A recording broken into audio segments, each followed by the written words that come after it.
I'm being like obedient to God and say, here I am, just use me. But when I see them, I can see the love of Christ. Yes. I got my forgiveness through prayer and prayer and prayer. So you see, Marie Louise and her friend Elizabeth, who are here with us, today, came to our church back at the time when we celebrated Canada Day and our multicultural heritage in this country.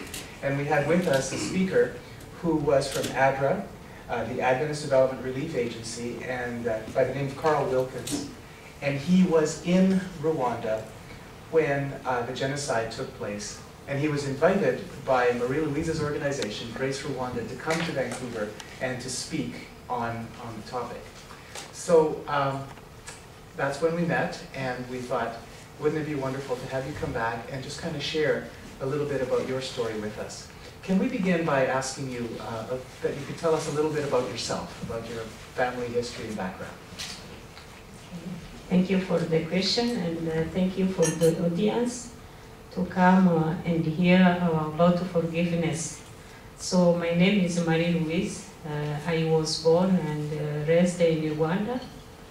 So I survived the genocide, as everybody who was in Rwanda at that time. And I lost everyone. By the grace of God, God saved my life to come here and be with you, to tell you how God saved my life. So I was actually in '94, and I remember exactly the time and the date. But the war between Hutu and Tutsi started in the 90s, when the Tutsis from outside, they said, you know what, we want to go back in our country. We are Rwandan, we don't have to stay outside. So the president said, oh, there is not enough room for you, you stay outside. So they started like fighting to come in.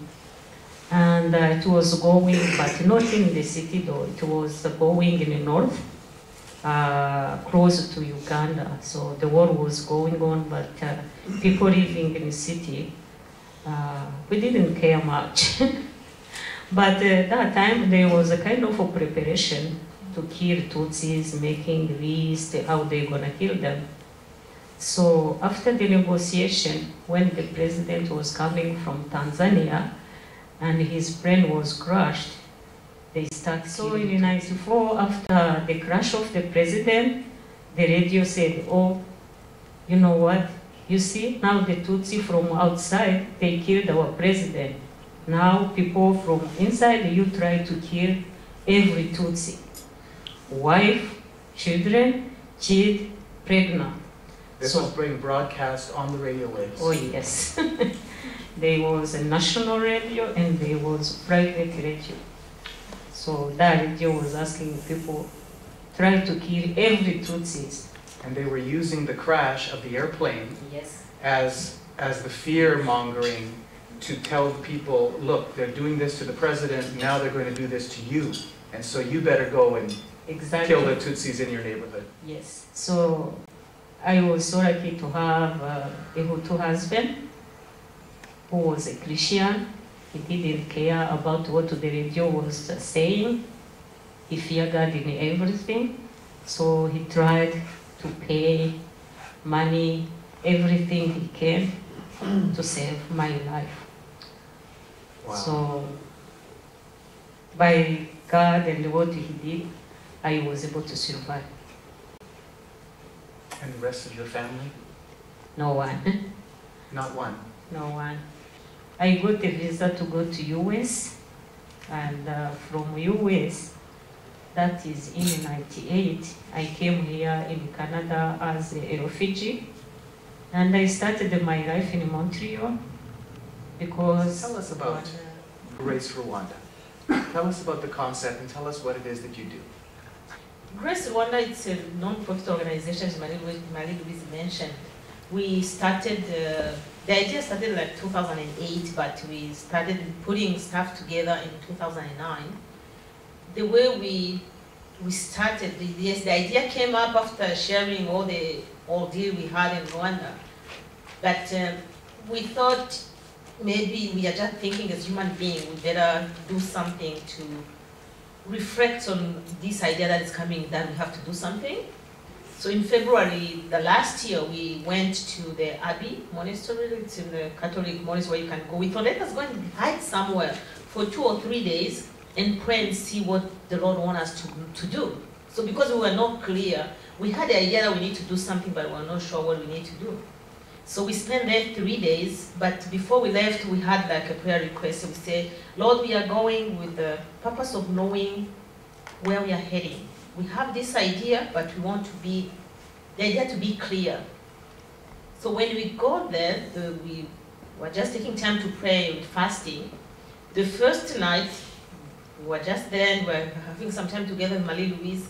And at the end, the second day, I believe, Marie Louise just went in her room, I was in my room, and she just lost peace and she felt she needed to go out to do something. And she stepped, she said, I'm not going to the kitchen because I'm not eating. So why am I getting this feeling that I have to go out? But she said, you know what, maybe this is the Spirit is telling me something. Let me go out, maybe I'll see something. She stepped out and she just went down towards where there was a cafeteria, and here she met a priest who was from Victoria, a retired priest who was there praying, and the time he had been there, he was actually praying for something also that he didn't know. But he asked Marie, why are you here? What brought you here? You are from Rwanda. And she started sharing a little bit how we had this idea of coming to the Abbey and have a time just with the Lord. And the gentleman said, oh, this is not a coincidence. I think it's a God's, divine appointment. I just finished reading the book of Romeo Dallaire, and I had this idea of helping an organization somewhere in Rwanda. And here you are. Marie Louise came up astonished, and we just went again on our knees and we cried and prayed. And it didn't end there because he said, actually, this is my address. Send me a note, then I will send you some money. And we thought, okay, we haven't decided what we're going to do. We have no skills, no money, nothing. But now we are starting to get people giving donations. Before when we started, the last day when we were staying there, we went down as normal just because we were just going up and down. And we met 2 ladies. And these ladies, I think they heard from the priest that there was 2 ladies from Rwanda who have been praying for something, but they didn't know why, because they were going for supper and we were not going. We were just in our rooms, just spending our time together. And they said, oh, yeah, come and join us. Even if you don't take anything, just sit because we need to talk. One of the lady was a website. She was actually leading another organization called Canadian Food for Children. And she was one of their IT. She designed their website. And the other lady was a teacher who was going to retire. She was going to retirement within the following, I think, that summer. And these 2 people, they said, you know what, we met for a reason. I'm going to do your website. Another one, Jamboy, I'm a teacher. I'm going to help you with whatever you need. First of all, we are trying to step in that one, saying, you did wrong to some people, but those you are harming may be the one who come and bless you. That's the message we are taking. Believing that this is the way of our healing. I was so lucky because I can go back, but I don't know if Marie Louise didn't share that, but she doesn't have a way to go back yet. But when I go and look in the eyes of those kids, some of them I could recognize. They may say I'm the kid of so-and-so. And when I go there, they will know this is the daughter of so-and-so, but there's nobody there. So it kind of gives me this comfort of saying, I'm being like obedient to God and say, here I am, just use me. But when I see them, I can see the love of Christ. Yes. And I think that's what counts for me. Because some people who are still have that burden in their heart of not forgiving, they're still thinking, they're still telling us, you are so stupid.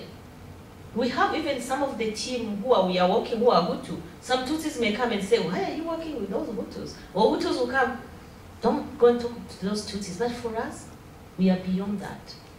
We see those eyes of those kids as the eyes of Christ looking at you. The wrong was done, but let us move on and do the real forgiveness by also providing them, being doing the act of showing the true forgiveness. The true forgiveness is when I go back to those schools and I can come and hug all those people, some of them who killed my own people. Actually, I have one picture that I can show you when I went this last April, because that was the time of the genocide. I had a chance to go to all the sites where I have so many people. There's one church, Catholic church, just on the way to the school where I have my sister and her. There are only 4 kids in that tomb, but there was other like 6,000 in the same common grave, because other 3 kids were killed all over. And one son was killed at that time when he was 7. A gentleman who dumped him in the latrine alive, he's out. So when I went in March, I was able, and then I was just, it was like beyond. When you are standing here, people are saying, oh, this is someone who dumped your nephew who was 7 at that time in the latrine alive. You can go and talk to him, and I had actually a chance to lay my hands on him. And I think the message is that even when I go back, God's willing, maybe who knows, in 10, 20 years, maybe when we are doing the project, we may go and build a school over there, and then, you know, I will be so happy to do something to show them, don't do wrong. Because I believe when I see that, it's not easy. Forgiveness is not easy. But when you believe in that, and look what Christ went through. Through the process of forgiveness, I try, by God's grace and by God's power, and by prayer, and by going to the church and reading my Bible, I went through the process of forgiveness. Not for the killers, for myself, for my own sake. If I didn't force myself to get through this, I don't know where we'll be with those strong medication.